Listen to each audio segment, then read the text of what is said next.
Now I want to contrast that with a couple of responses that came out from car companies when those cars, and they shall remain unnamed, had a tendency to take off on their own without permission of the driver. Heck, sometimes there was no driver. And then there was a joke that said you didn't want to be in a Pinto, you know, that was in front of one of those cars. And for the longest time, because those people gave into the urge to do something, do something, do something, they said, it's really the fault of the driver and a piece of carpet. Okay, the car took off without me. I'm not even in it. All right? Now, do you think that if somebody had given a little bit of thought, they might not have come up with that answer? All right? I have a personal reason for believing that the tyranny of the urgent is something that we all need to look at. On August 4th of 2009, I was rushed to the hospital with a blood pressure of 54/35.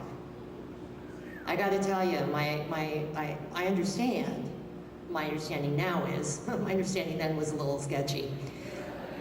I wasn't supposed to be awake, I wasn't supposed to even be alive, and I certainly wasn't supposed to be arguing with the EMTs.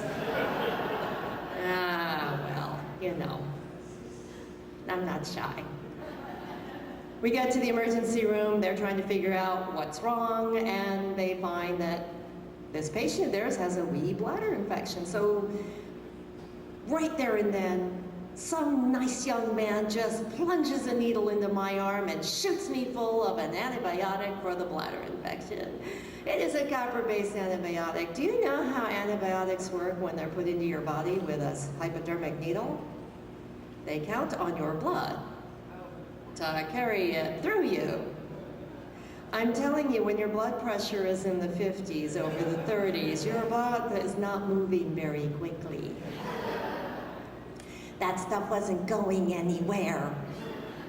Except it was taking me to the depths of hell, because when your blood pressure is really low, you get cold easily. And I went from being so cold to so hot that I was pretty sure I was going to be shaking hands with Dante Alighieri any minute now in one of the 7 circles of hell.